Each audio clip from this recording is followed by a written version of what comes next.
Hey guys, welcome to Solo ReacTalk. Tonight I'm going to be reacting to a Baldermorts Guide to Warhammer KRONAN the KANZ episode. It's called GRETCHIN Runtherds and Killer KANZ, Legend of KRONAN, in the KRONAN the KANZ playlist. Yes, if you want to check out my previous reactions, remember the playlist card will be at the top. Just click on it and you'll be able to access them. If you want to check out the original video as well as Baldermort's Guide to Warhammer, remember the links are in the description below. Okay, let's start. 3, 2, 1, go.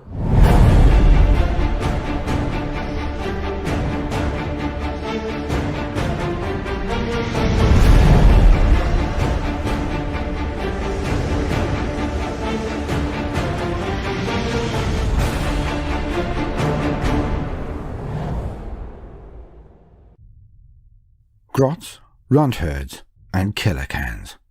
Story continued from KRONAN the KANZ playlist. Between the time when chaos broke Cadia and the return of the sons of the Emperor, there was a time undreamed of. And unto this, KRONAN, destined to wear the jeweled crown of Aquilonia upon a troubled brow. It is I, his chronicler, who alone can tell thee of his saga. Let me tell you of the days of high adventure. KRONAN and the riddle of the KANZ. And so it was that only a cycle ago the Humies had been defeated in open battle. A vast array of them had mustered on the plains and marched out to meet orks in stoic and stolid ranks and columns, glittering pennons shining in the morning light. But KRONAN was the cunning one, the follower of Gazgul Mag Uruk Thraka, the prophet of Gork and Mork. And through brutal cunning, or was it cunning brutality? Nobody. The answer is yes. The answer is yes. Brutal cunning and cunning brutality, the answer is yes. He was quite sure on that one. Either way, KRONAN had trounced them. His mighty war could not be stopped. It was a seminal moment, a breakthrough of staggering proportions. It was the dream of every orkoid on Aquilonia to be part of a proper war. And now, for the first time in living memory and longer, it had happened. KRONAN had arisen, and all had fallen before him. Well, almost all, for as he rose, there must have been something in the air. For all of the orks of Aquilonia began to coalesce into larger and larger war bands. Most marched to join the war, but as with any family, there was always one. From the Uh-oh, it seems that KRONAN has a contender for being the leader of this, war horde. So, yeah, let's see who it is. Previously quiet northern reaches, there also arose a war boss of a caliber not seen before. Lord Tooth Smasher of the Evil Sons tribe was reported to be sweeping all before him as he journeyed south. His speed war was touted to be nearing the size of KRONAN's cunning war. A confrontation was looming as KRONAN moved his war to meet them, both sides sacking every Humie settlement and city in their path. The two sides were drunk on the rarest of Aquilonian drafts: victory. And it would be a titanic battle when they met. But with all of this going on in the macrocosm of the Aquilonian body politique, there were dark rumblings across the fringes of orc society. For something was amiss. Something that began to trouble KRONAN more and more as the days and weeks ploughed on. It was beginning to become increasingly difficult to gain good thinking grots. KRONAN had not noticed it immediately, nor had he been concerned, but things were getting out of hand now. When going for a session of contemplation, of thinking, KRONAN now found that his knobs were gone for much longer, and so he gathered the Runtherdzz for an explanation. KRONAN sat atop his new and imposing chair, a thong someone had called it, or something like that. A throne? Hey! Wow, you have a throne now? Be careful, don't sit on that throne for too long. You'll become complacent. You have to be on the field. Get your hands dirty, Kronan. You know, don't be like those armchair, commanders. You will lose sight of everything. Yeah. And thus it was that Kronan looked down on all from his thong, as the camp bristled and waves of shouting and general ruckus went off in ever-decreasing ranges as the Runtherds were corralled toward him. With mega knobs fanned out in two horns behind him, the standard knobs beat and bustled them into a huge milling crowd before Kronan's thong. It soon became apparent that asking questions of such a large group would grate on Kronan's nerves, as all began to shout their individual responses, excuses, concerns, and observations. After a mild cull, very enthusiastically performed by said knobs, order began to develop. Kronan would ask a question and leave them for a full day to chat it out and give one answer. And so, the next 2 weeks went by and the answers were collated each day. And each new morn there were less Runtherds, as it seemed that the genesis of the lack of Grots was indeed a very hotly contended point. So the population of Grots are really becoming a serious problem? Wow. I guess you guys are eating and, killing so many of them more than can be replaced, it seems. Kronan was proud that his Runtherds display as much love of orkiness as he in their deliberations. But a picture began to form, and Kronan was shocked to his very core. For the Grots had experienced what some might call the perfect storm. The factors were clear, and the cause apparent. Much of it was his fault. The issues had gained speed as the war had grown, for so many of the new bands of orks that had joined in the last cycle had not been at Thinkmas. Thus they did not really believe the other orks when it was stated that their heads could explode if they attempted what had previously only been performed by Kronan, the use of cunning, which all knew could only be done at the expense of that most horrid of pastimes, most feared of dark arts, that of thinking.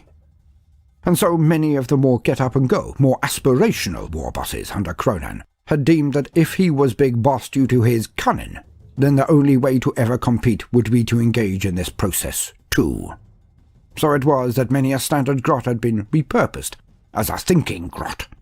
Some were then elevated to flying thinking grots, or even the most premium of all of their kind, thus far developed, the burning flying thinking grot. You guys are literally killing your supply of grots with this thinking mass, situation. Wow. Not that it availed them anything of note, for none could harness the power of cunning as had Kronan. Of course, Kronan knew why. This was due to their lack of appropriate receptacles for the cunning energies to suffuse their bodies. They lacked hats. No matter the results of their use or lack thereof, it was an irrefutable truth that this had diminished the number of grots. Oh my gosh, is Kronan still wearing that commissar's hat that he got from the Humies? Oh wow, to think that this is the thing that, allows that thought process and the cunningness to be processed into his mind. Wow, okay. On the other side of matters, those mobs that had been present at Thinkmas had witnessed the dangers in thinking.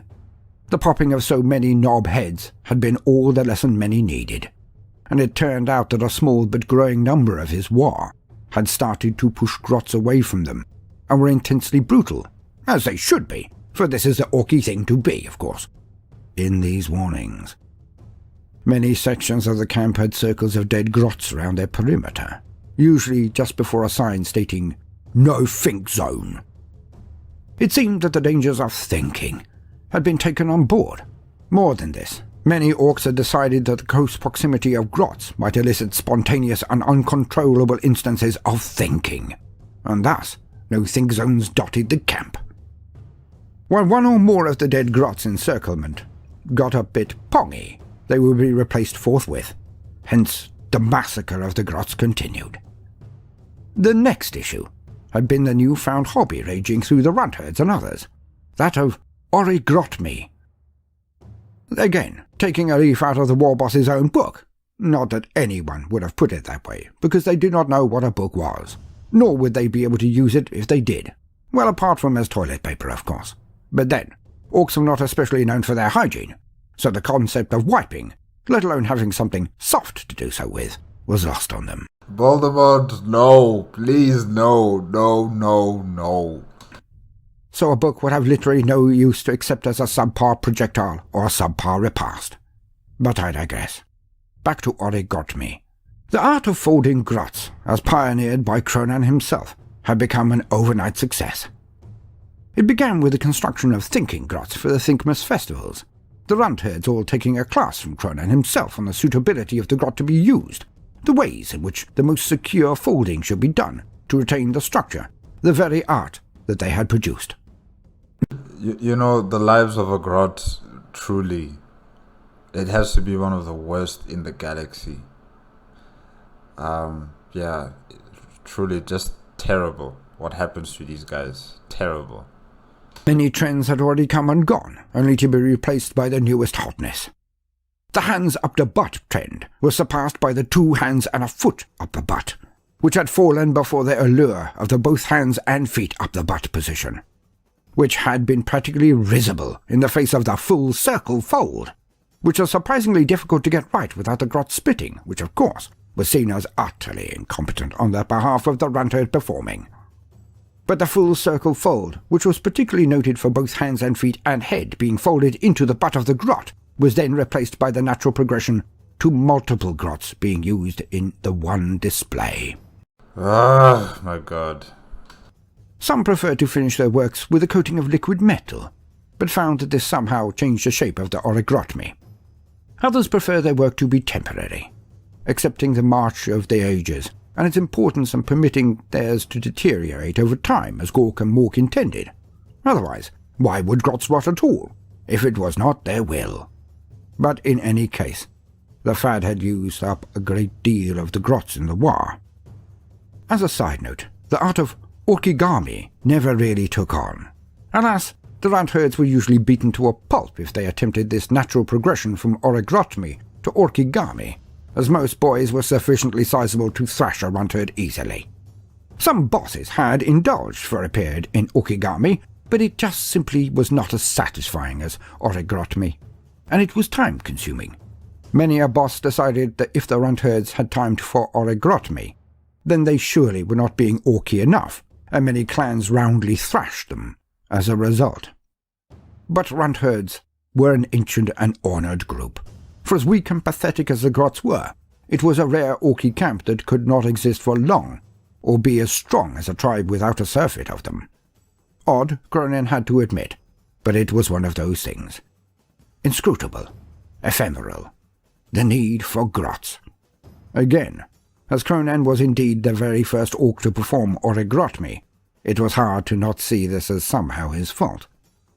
Then there was the last issue, the one which probably had the most impact, if Kronan was willing to admit. That of his enemy, his rival, the only orc to even consider challenging him now. Tooth Smasher and his Speed War. Kronan had been utterly unaware that the Speed War had sent forth strike mobs. How could he know? None of said mobs had gone within spitting distance of his own war, but he now encompassed the gravity of the situation. For looking back, he did recall many an orc stronghold that they had found recently, denuded of any fighting orcs, only having squigs wandering aimlessly. He now recalled the odd presence of so many piles of dead grots. Not even grot bones. They had not even been consumed, which struck Kronan even then as a bit of an oddity unto itself. But they were only grots, so he had not thought about it. Because thinking was not easy, and certainly not without its inherent dangers. It could not be done on a whim. Looking back, the lines of grots on spikes that strung out across the continent as they went further north, he had thought the work of the Humies. They bothered with this sort of thing. Orcs did not, or so he had thought. Thus did Kronan replay the many sights he had previously dismissed as not worthy of recalling. The pits of them, the miles of them and stakes, mostly dead. Some fidgeted, of course, but that was to be expected if you had a spike stuck up your butt, Kronan mused. And realization dawned.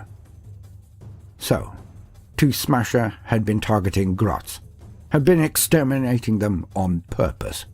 He wished to prevent Kronan from his mighty cogitations, the very root of his cunning. But Tooth Smasher is also going to destroy his own war ecosystem. You know, you do need these Grots, not only for to think like how Kronan uses them, but for other various, you know, resources, even to eat. So yeah, what this war boss is doing is not going to be for the benefit of him, but because he's also not thinking, he's not thinking straight about this situation, or he's not thinking about the potential future, about what's going to happen with, you know, a depopulation of Grots. I guess Kronan has to just find another way of getting new Grots, you know. Yeah. Now all knew that Grots were swift in their production. They were almost as plentiful as squigs, taking only days before a crop would blossom and then scratch and crawl their way out of the ground. But as they were now being used for so many things, prized in a way they had never been prized before, the demand clearly exceeded even the prodigious proliferation of the Grots. There were some rumours of one other possibility, but all knew this impossible, and the laughter it elicited prevented the Runtherds from responding for 3 consecutive days. Wait a minute, is that a Grot with a with a human head? And I'm not sure, like the claws, I'm not entirely sure if that's human there, but yeah, he's wearing the human head. Also, this one's wearing the human head and a coat. What the hell is going on here? And the shoes, they look different. So filled with the mirth of it were they. But it was not funny to Kronan. Not one bit. For a reason none but he could fathom. For the Runtherds stated that there had been reports of Grots gathering in their own collectives, hiding away from the larger kin, the orks, and trying to make a go of it on their own. This even made Kronan chortle initially, or it did until they revealed the horror. For the Runtherds stated that they had spotted some of these little vermin wearing long grey coats like the Humies. Strange and un-orky, but that was Grots for you. It was when one of the orks reported that he had seen the self-same grey-clad Grots wearing Humie hats that Kronan sat up and stared. Hats. The Grots had discovered the wellspring of cunning. Kronan laughed no longer.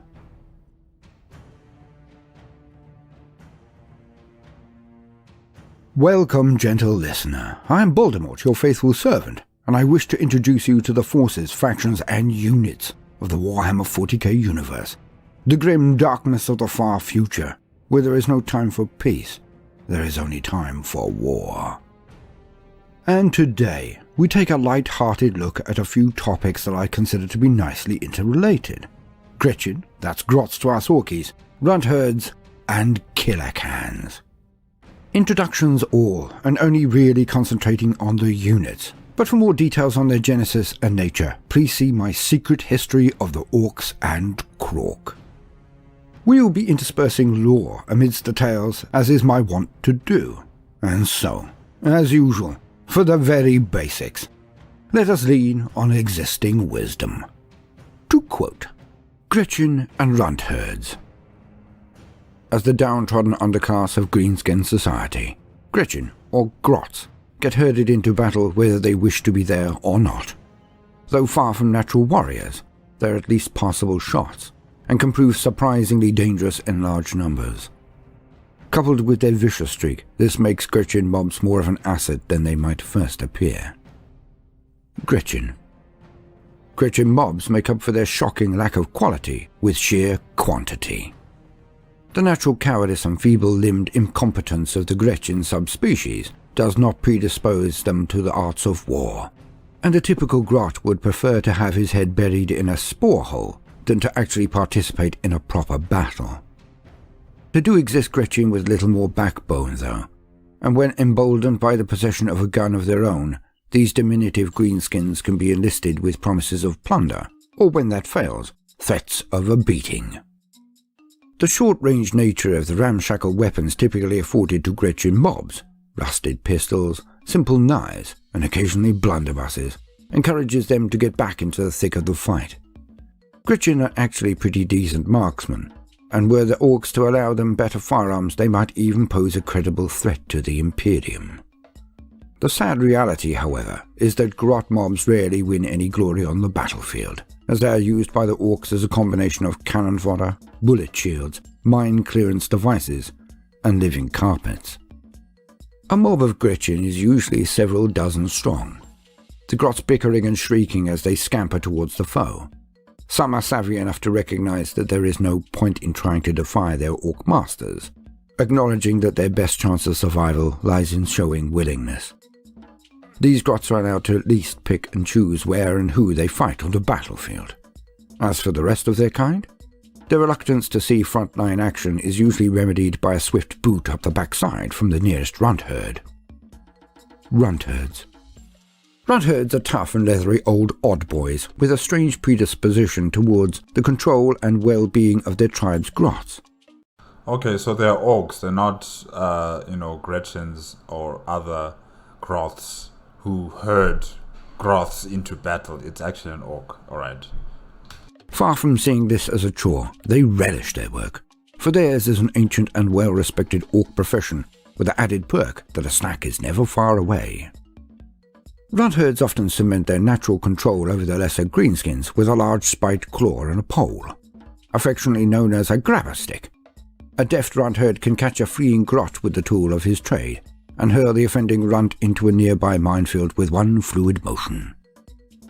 Many runtherds will have their local mech boy carry out a snazzy upgrade on their stick, modifying it into a crackling Grot prod that can be used to deliver a nasty jolt to squigs, runts, and anything else in reach. They're like shepherds in a kind of way, They shepherd the squigs and the Grots to direct them to wherever they need to be directed to. So yeah, they're like shepherds. Interesting. Needless to say, these odd boys delight in the sight of enemy warriors doubled over in convulsions as high voltage current runs through their bodies. Only once the foe is down for the count do the runtherds release their voracious squig hounds to finish the job. Zogrod Wartsnagger.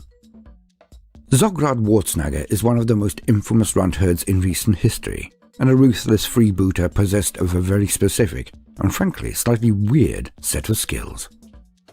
While still a youth, Zogrod showed remarkable talent in the field of taking even the most timorous runt and turning him into a steely-eyed, albeit still weedy and often incompetent, killer. Wartsnagger soon got a bit of a reputation amongst the snakebites of his tribe for his so-called commando runts, who scurried into battle with something akin to actual bravery and could drag down surprisingly formidable targets.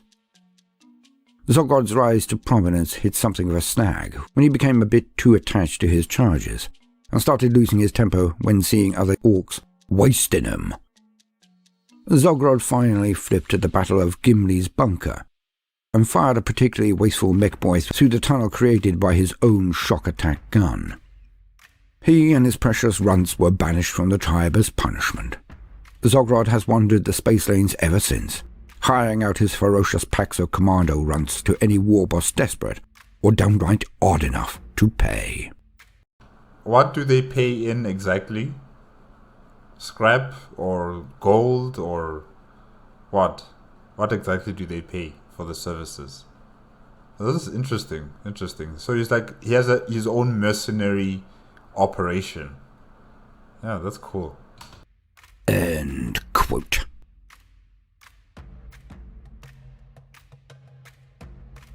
And thus it was that Kronan received an embassage. For in his hour of need, the unthinkable had indeed occurred. For beyond the skies, beyond the confines of Aquilonia itself, a visitor had come. And not any visitor, but Zogrod Wartsnagger himself. Now it was not obvious to Kronan. But how does he know that Kronan is going to need some Grots? You know, how does he know? This doesn't sound right. This does not sound right. Any of his war, who this person was initially. How could it be? Only Humies had ships that would defeat the pull of the land. Even the bestest of Dr. von Smashoven's Winds of War could not manage to go so high as to be able to get into the cold blackness above the planet.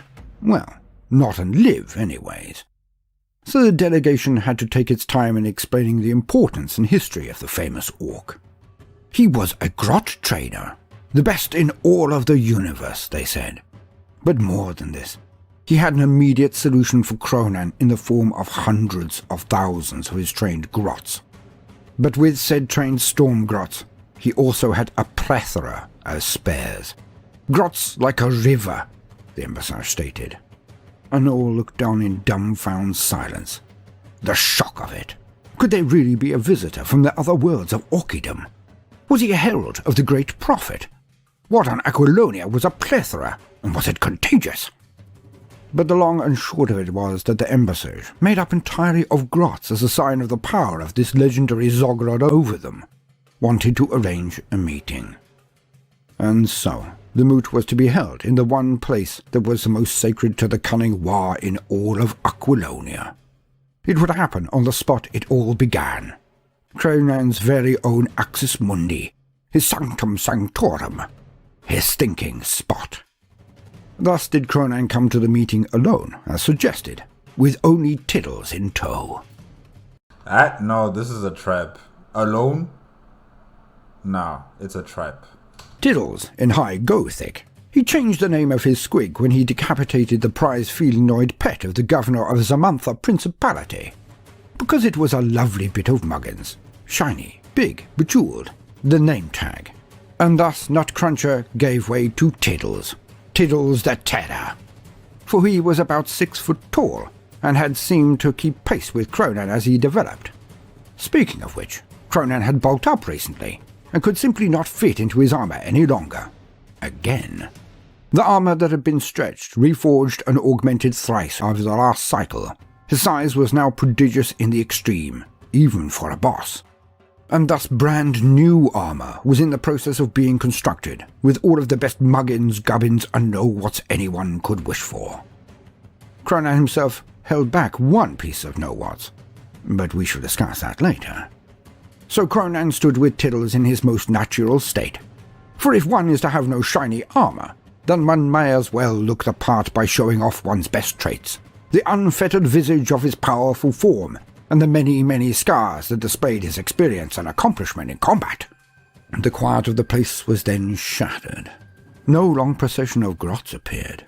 No flags and banners and pennants and skull sticks to herald the power and import of the visitor. It's a trap. No. The sound of a score of stomping feet and whirring bits and pieces clashing together, all marching up to his sacred thinking spot, was all that met Kronan's ears. He looked down to the approach, and there they were. A line of killer KANZ trailed up towards him. Kronan did not bat an eyelid until the last little body hove into view, and he knew immediately he had been betrayed. There was no visitor from the skies, from the cold void in greater Orkidom, for the diminutive figure at the end of the line of killer KANZ was a Grot, and Grot in a long grey coat. And he had a hat on. The Grots had indeed risen, and Kronan had the sinking feeling he had been outfoxed and outthought by the wretch. Like, this hat thing is serious, guys. Like, yo, I'm killing myself here, but it is so serious. Hat power is something that you cannot underestimate. Kronan hefted his axe onto his shoulder, drew out his best shooter, a specifically nice one, and looked down at the small stalk barely poking out of the ground at his feet. Kronan may have been outfoxed, but since his revelation and acceptance of cunning, he was never, ever unprepared. To quote, Killer KANZ. A killer can is outwardly similar to its larger cousin, the Death Dread. They are both essentially giant metal canisters on piston-driven legs. Is it like the dreadnoughts of the Astartes? I heard Baldermort say Killer Dread, and now this is the Killer KANZ. So I'm just wondering, are they kind of at par with the dreadnoughts that the Astartes use? Vicious weaponry such as power shears, blood-encrusted buzzsaws, and high-caliber ranged weapons. However, it is inside these walkers that the differences become more pronounced, for killer KANZ are piloted by Grots rather than orks. KANZ tend to operate in loose groups of 2 or 3. This is because their pilots still retain a good degree of GRETCHIN cowardice, finding it hard to overcome their natural instincts even when hardwired into a 10-foot killing machine. As a result, they still believe in safety in numbers, and harbour none of the delusions of invincibility common to Death Dreads. It is not unheard of for killer KANZ to become paralysed with shell shock at the first sign of danger, or waddle off in panic when the going gets tough, despite the fact their metal carapaces make them all but invulnerable. I can imagine them waddling off, Small arms fire. GRETCHIN practically queue up for the chance to become a killer KAN pilot. After a lifetime of menial tasks punctuated by casual violence, the idea of striding about in a bulky metal body and lording it over his orc oppressors is irresistible to a Grot. Nothing short of actually witnessing the horrifying implantation process can deter a downtrodden runt from pursuing his destiny as a KAN pilot. Oh, so they're implanted into it. They're not like, just sitting in a chair and then piloting it with levers and steering wheels and stuff like that. Oh, okay, wow. Yikes. Such is the competition that the more organised Grot groups hold loosely regulated lotteries to determine who gets to be wired into the shiny new killing machine when a mech boy has finished building a killer KAN. Once the Grot pilot is in place, he will often wreak his revenge on those who have bullied him in the past, smashing into their residence in the night with a terrible shriek, or stomping them into a bloody paste in front of their mates.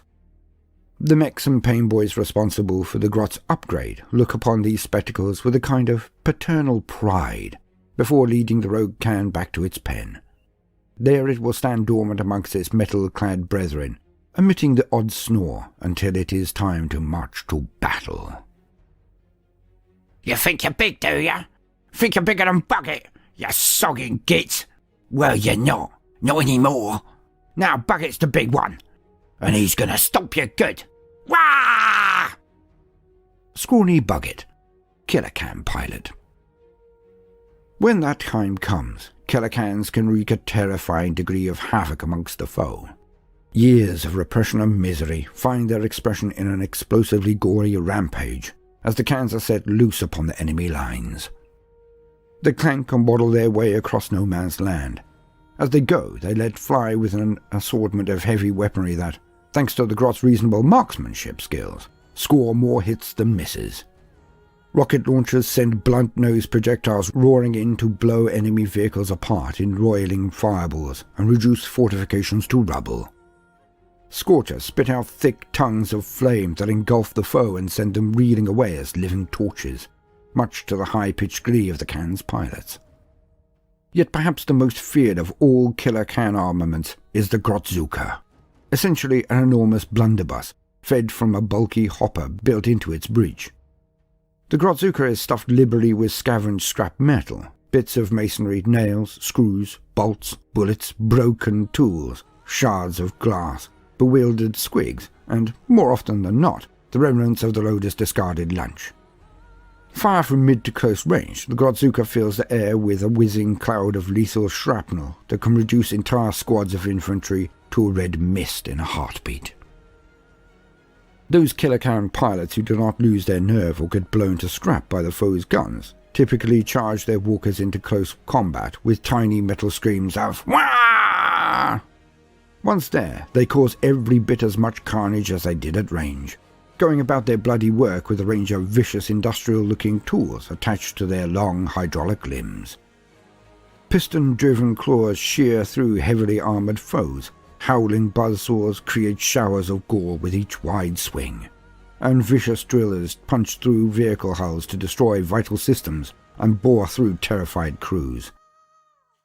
So armed, the KANZ rampage their way through the enemy's positions, working out their anger and spite amidst the screams of their victims. End quote. I have been Baldermort, your faithful servant. I hope you've enjoyed this brief introduction to Gretchin, Grots, Runtherdzz, and KANZ. If so, then please do consider liking and subscribing. If you do, then hit the notifications button, as I would not want you to miss out. If you see the worth in what we are doing, then do also consider joining our Patreon, or giving the video a share if that is beyond your present scope. It would be a great boon. Now, no matter what you do today, do try to make some time for fun. Toodaloo. And now, back to the action.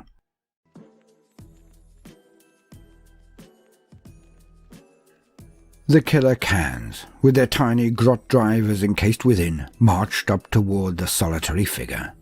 Kronan stood proudly in the buff, brandishing his mighty chopper, which the Humies subcategorized as an axe, because they were boring and had little to do but endlessly name things that needed no real delineation. In his left oh gosh, yeah, no, orks don't name every single individual thing or component, you know, it's just a thing that works, yeah. But that's funny. hand was his best shooter with underslung rocket launcher. At his side was his trusty attack squig Tiddles. Kronan considered talking to Gork and Mork to beseech them for victory against insurmountable odds. You know, praying. But on hindsight, he deemed that neither Gork nor Mork cared for such things. They would not remember who fought who or why, only that few stood against many. Their main concern is cunning and brutality and cunning. That's it. They don't have time for your prayers. They'll just not answer them, like really. Just do your work. But then he also realized he did not have the tongue for it. Nor did he actually want their help. That sounded a bit needy to him. Certainly the least orky of all attributes. And thus he ceased his musings as the first of the KANZ opened up on his position. Big shooter and rocket fire thudded up at him like a storm, the air thick with doom. But as stated, Kronan was actually prepared. He knew every single rock, every ledge, and every blade of grass on the approach, and at its summit. This was his thinking spot, after all. So as the KANZ marched upwards, they found that this boss was as swift as ever he was cunning. Plus, of course, he cheated. Kronan bounded from ledge to ledge, avoiding concentrated waves of fire, all the while firing down his own underslung rockets. One after another of the KANZ went off the side of the approach, were thrown off by the impact of his shots, or, even worse for them, Kronan was using the environment as a weapon and forced rock slides from above, so they would be swept off in small groups. And to the frustration of the KANZ, some of them could have sworn that they got direct hits on his unarmored torso. Yet he always appeared out of the smoke and debris unharmed. For this, the answer again was his cunning. For Kronan had found he could not avoid the ideas that forced themselves into his head no matter what he now did. Of course, none could teach Kronan anything about the art of origami, he being its midwife.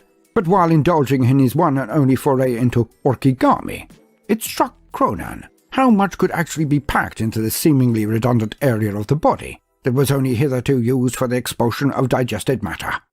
A strange observation he had discarded until the arrangements for the meeting had been received. No, why are you showing us this? No, who is this? Looks like the Hulk. Oh gosh. Standing proudly without his armor, or anything else, to prove he was practically unarmed. Well, practically. Kronan knew he could not hide his secret weapon. and thus he had hidden it in the only place permissible, but luckily amply provided for the requirement. But what was it? Now, when Kronan had slain the bosses at the Thinkmas event, he had left their bodies and gubbins alone, but his aides in the mechanics had not been so restrained. Nor had they been able to restrain themselves from taking a shufti around the derelict camp of Nostril Splitter of the Bad Moons, who had escaped the slaughter, but had to leave his muggins behind. And one of them had found the item that had been the reason for the success of said boss.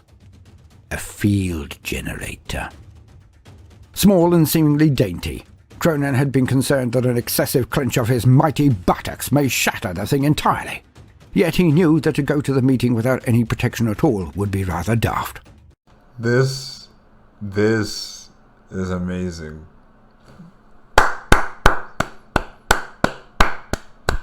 It's amazing. And thus he keisted it. And it was a good thing he had. For with each killer can that he neutralized, the firepower reduced. But it was like standing in a storm at its start, or when the killer cans eventually made their way into closer ranges and unloaded their Grotzukas at him. Concerned that proximity may be an issue, Kronan was forced to turn to make sure the trinket was the closest thing to the oncoming fire. Hence, whenever he knew that some shot would strike, when he wasn't fast enough, he turned and made sure the field generator was in situ by mooning at the oncoming fire. Which worked.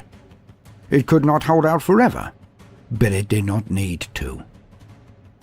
With less than half of the initial force reaching the plateau, the next phase of the conflict was considerably less strenuous than Kronan would later relate to his boys. For he was able to destroy more of the cans at range, as he shot them with precision, but many shots went into each can, despite his skill and accuracy. Close quarters was now unavoidable, as well as being by far the most enjoyable part of any good scrap. Kronan maintained his swiftness, and the cans lurched after him around the clearing, two with burners being particularly annoying, as he could not afford to stop to kill them or be burnt to a crisp. Kronan thus charged around, rolling under the huge buzzing and whirring blades of the cans like some intensely lethal assault course. But with each roll and jump, its conclusion was a lethal flurry of attacks from his massive chopper. But he would only barely tear one to pieces before he had to continue his scramble around the thinking spot. All the while the small got dressed in his grey overcoat and peaked hat shrieked directions at the killer cans. Kronan made for him whenever there was a gap in the lines, but they closed it immediately and forced him back again. Kronan would normally have seen that they may well have done better against him if they had not been keeping an eye on this oh-so-precious leader Grot. Man, these Grots are something else. If Kronan can find a way to use them against the Imperium of Man, I mean, really, they're impressive. They are impressive. They'll even give the orks a run for their money. Truly.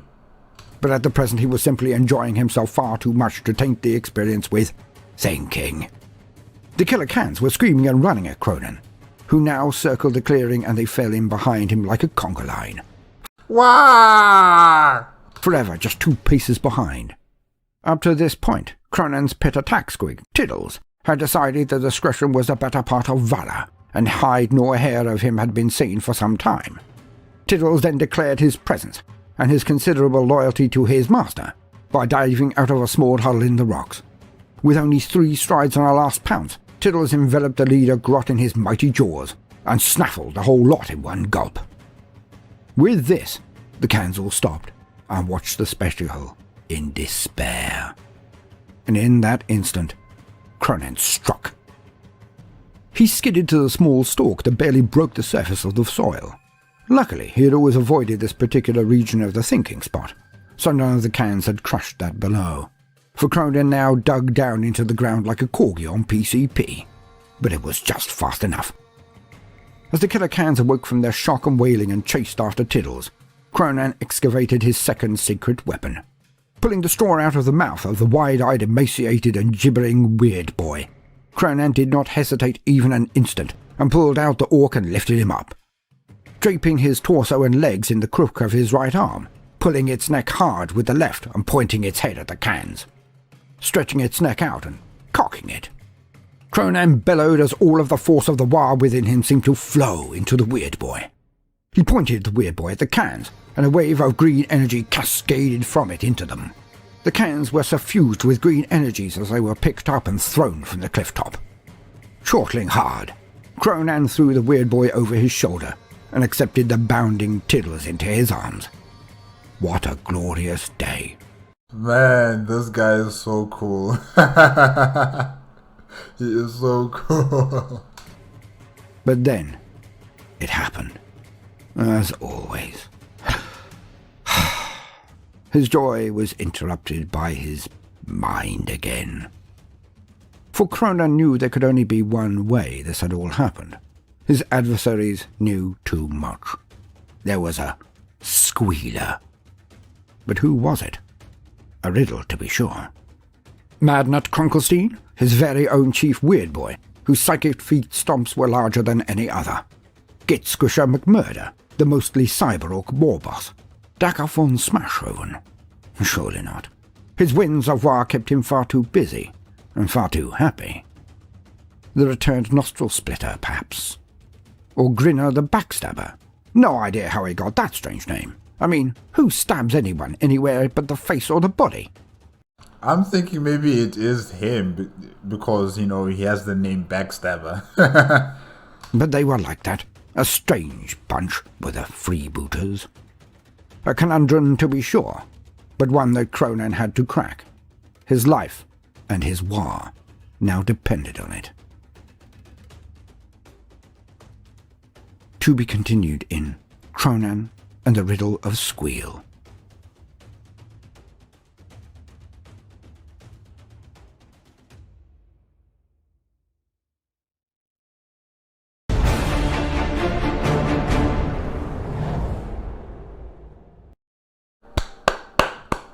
Well done, Kronan, well done.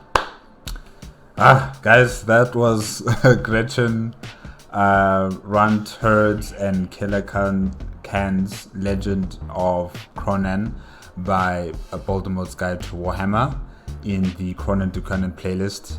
And yeah, look, Kronan really, he's amazing. He's amazing.